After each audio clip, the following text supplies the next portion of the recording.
بخاری شریف کی حدیث ہے، حضور ایک دفعہ تشریف لائے، حضرت ابو سعید خدری رضی اللہ تعالیٰ عنہ سے روایت، ممبر پہ جلوہ گر جلس رسول اللہ صلی اللہ علیہ وسلم علی المنبر، پھر حضور نے ارشاد فرمایا کہ خطبے کے بعد ارشاد فرمایا ان مما اخاف علیکم من بعدی ما یفتح علیکم من زینت الدنیا من زہرت الدنیا و زینتها، فرمایا لوگوں مجھے تمہارے اوپر جس چیز کا سب سے زیادہ خوف ہے، جس چیز کا مجھے تمہارے اوپر خوف ہے وہ یہ ہے کہ میرے بعد تمہارے اوپر دنیا کی سرسبزی اور شادابی اور اس کی زینت کھول دی جائے گی، تمہارے لیے دنیا کے دروازے کھل جائیں گے، دنیا کھل جائے گی، دنیا کی زینت کھل جائے گی، دروازے کھل جائیں گے، لوگوں کے پاس دنیا جمع ہو جائے گی۔ اللہ کے نبی اس بات کا اندیشہ، اس کے اندر جو اندیشہ ناک چیز ہے اس کا اظہار فرما رہے ہیں، اس کے خطرات کی طرف نظر کر کہ پھر کیا ہوگا، لوگ اس میں پڑ جائیں گے، وہ اس سے پھر طرح طرح کی خرابیاں پیدا ہوں گی۔ ایک شخص کھڑا ہوا، عرض کی یا رسول اللہ صلی اللہ علیہ وسلم اویات الخیر بالشر، کیا خیر شر کا سبب بن سکتی ہے؟ بڑا عجیب سوال کیا اس نے، کیا خیر شر کا سبب بن سکتی ہے؟ کیا خیر کی وجہ سے شر ہو سکتا ہے؟ حضور خاموش ہو گئے، فسکت النبی صلی اللہ علیہ وآلہ وسلم، اسی وقت حضور خاموش ہو گئے، وہ سوال کر رہا ہے، حضور خاموش ہو گئے، سارا مجمع پہ سناٹا چھایا ہوا ہے، پہلے ہی خاموش بادب بیٹھتے تھے، یہ سوال آیا ایک دم سے، لوگ ہکا بکا، حضور نے سکوت فرمایا، لوگوں کو تشویش ہوئی، پریشانی ہو گئی، بارگاہ رسالت کے آداب اور وہاں کی نزاکتیں ان کے ذہن میں ہر وقت رہتی، اس سے کہنے لگے ما شانو کا، یہ تم نے کیا کیا، تکلم النبی ولا یکلمک، تم نبی سے بات کرتے ہو، نبی صلی اللہ علیہ وسلم تم سے بات نہیں کرنا چاہتے، یہ تم نے کیا کیا؟ لوگوں نے اس کے اوپر حیرت کا اظہار کیا، تشویش کا اظہار کیا، پریشانی کا اظہار، یہ تم نے کیا کیا؟ اللہ کے رسول بالکل خاموش ہو گئے، کسی نے کہا آہستہ سے کہ حضور تو تم سے بات نہیں کر رہے اور تم ایک بات کرنا چاہتے ہو، اللہ، ان لوگوں کے کہنے کا مطلب یہ تھا تم نے سوال کیوں کیا؟ تھوڑی دیر کے بعد صحابہ کرام کہتے ہیں ہم نے غور کیا تو رسول اللہ پر وحی نازل ہو رہی تھی، اللہ کے رسول پہ وحی اترنا شروع ہو گئی، اور جب وحی مکمل ہو گئی تو آپ نے چہرہ انور اٹھایا تو آپ کے چہرہ انور پہ پسینہ ہی پسینہ تھا۔ حضور پہ جب وحی نازل ہوتی تھی تو وحی کا جلال اور ہیبت ایسی چیز ہوتی تھی کہ اس سے پسینہ آ جاتا تھا، سخت سردی بھی ہو پسینہ آ جاتا، اور ایسے بہتا تھا جیسے کوئی رگ پھٹ جاتی ہے نا، انسان کا خون کا فوارہ بہتا ہے، اس طرح پسینہ بہتا ہے۔ اللہ، آپ نے کپڑے سے اس کو پسینے کو پہنچا اور پھر فرمایا این السائل، وہ سوال کرنے والا کہاں ہے؟ اب لوگوں کی جان میں جان آئی، کیونکہ رخ انور پر کوئی ناراضی اور غضب کا اظہار نہیں تھا، بلکہ حضور نے بڑی شفقت بھرے لہجے میں ارشاد فرمایا تو لوگوں نے کہا کانو حمدہ، ہمیں اندازہ ہو گیا کہ حضور اس سے خوش ہیں اور اس کی تعریف کر رہے ہیں۔ جب حضور نے فرمایا این السائل، وہ شخص آگے آیا، کیا پوچھا تھا اس نے کہ کیا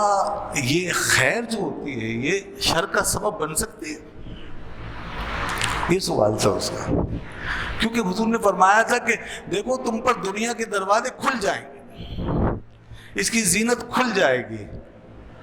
اور تم مالا مال ہونا شروع ہو جاؤ گے، تو اب یہاں یہ خیر ہے نا دنیا کا ملنا، نعمت کا ملنا، اور حضور اس میں اندیشہ ظاہر فرما رہے ہیں، تو اس کے ذہن میں سوال پیدا ہوا کیا خیر شر کا سبب بن سکتی ہے؟ تو حضور نے فرمایا انہ لا یاتی الخیر بشر، نہیں، خیر شر کا سبب نہیں بنتی، خیر خیر ہے، شر شر ہے۔ مگر جو بات ہم نے کی ہے، جس اندیشے کا اظہار ہم کر رہے ہیں، اس کی حقیقت یہ ہے کہ خیر تو فی نفس ہی شر کا سبب نہیں بنتی۔ اللہ نے جس چیز کو خیر بنایا ہے وہ خیر ہی ہے، مگر اس کے بعد پھر انسان جب اس کے ساتھ معاملہ کرتا ہے تو وہ خیر انسان کو شر کی طرف لے جاتی ہے، وہ شر کی طرف لے جاتی ہے۔ خود فی نفسی خیر میں شر نہیں ہے، مگر انسان کے اپنے رویے، اس کے اپنے ایٹیچیوڈ کی وجہ سے۔ اب حضور نے جو مثال دی سبحان اللہ، وہ یہ تھی، دیکھو بہار کا موسم آتا ہے اور اس سے ہر طرف سبزہ اور ہریالی ہو جاتی ہے، بہت اچھا منظر ہو جاتا ہے، لیکن اس کے بعد پھر جانور اور حیوانات اس ہریالی سے کھاتے ہیں، چرتے ہیں، چگتے ہیں،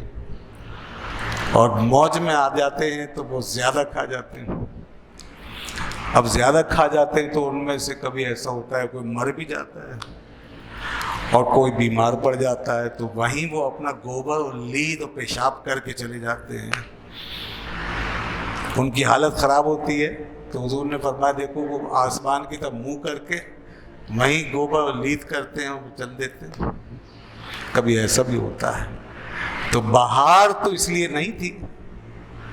بہار تو خیر تھی، اس میں تو ہریالی تھی، اس میں خوشنمائی تھی، زینت تھی، مگر ان جانوروں نے جب اس کو اختیار کیا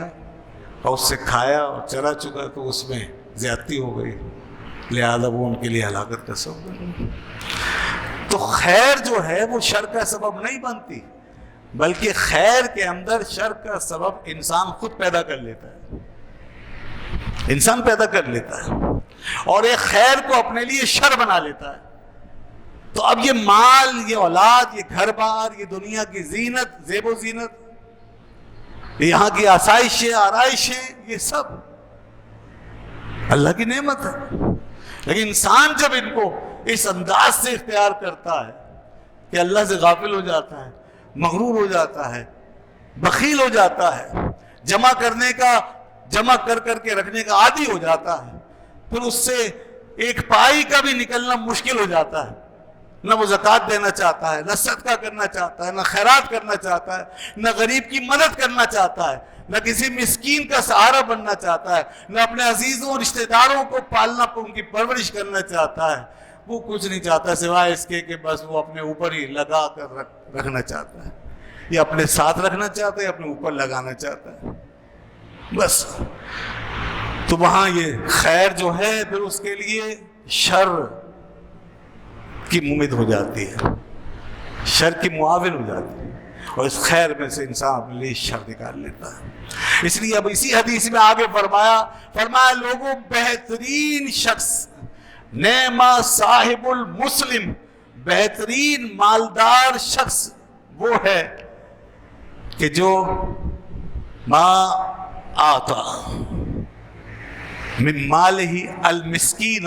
والیتیم وابن السبیل، جو اپنے مال سے مسکین، یتیم اور مسافر کو دے، بہترین شخص وہ ہے۔ اور آگے ارشاد فرمایا اور وہ شخص کہ جو اس مال کو اس کے حق کے بغیر لے، وَمَنْ يَأْتِ هَذَا بِغَيْرِ حَقِّهِ، جو اس کو اس کے حق کے بغیر لے گا، كَالَّذِي يَأْكُلُ وَلَا يَشْبَعُ، اس کی حالت ایسی ہو جائے گی کہ جیسے کوئی شخص کھاتا رہے مگر پیٹ نہ بھرے، بالکل یہی حال۔ انسان جب مال حاصل کرتے ہوئے، دنیا کی کوئی نعمت اس کو حاصل کرتے ہوئے جب اس طرح ہو جائے کہ اس کی حرص میں مبتلا ہو، اس کو آخرت کی زینت سمجھے، اسے مطلب یہ ہے کہ آخرت کا متبادل بنا لے اور اسی کو سب کچھ سمجھ لے، اس سے آخرت کی زینت نکالنے کے بجائے اسی کو دنیا اور آخرت کی زینت سمجھ لے، اسی پہ کفایت کرے، اس سے اپنے سلوک اور رویے کو بدلنے کے بجائے جیسے سب لوگ کر رہے ہوں اسی طرح چلنا شروع ہو جائے، تو پھر یاد رکھیے کہ اس کا حق بھی فوت ہو گیا، اور اب اس کی حالت یہ ہونی ہے کہ وہ کھاتا رہے گا اس شخص کی طرح جو کھاتا رہے مگر پیٹ نہ بھرے۔ اس کو ہماری اردو میں چول بکر کہتے ہیں۔ دو بیماریاں ہوتی ہیں، ایک کھانے کی اور ایک پینے کی۔ کھانے کی بیماری کو چول بکر کہتے ہیں اور پینے کی بیماری کو استسقا کہتے ہیں۔ ان دونوں بیماریوں میں آدمی کا حال یہ ہوتا ہے جتنا کھاتا ہے اتنا بھوکا رہتا ہے اور جتنا پیتا ہے اتنا پیاسا رہتا ہے۔ جی ہاں، اللہ محفوظ رکھے، بہت خطرناک صورتحال۔ تو مثال اس کی دی، فرمایا کہ دنیا پہ مر مٹنے والا اسی طرح ہو جاتا ہے۔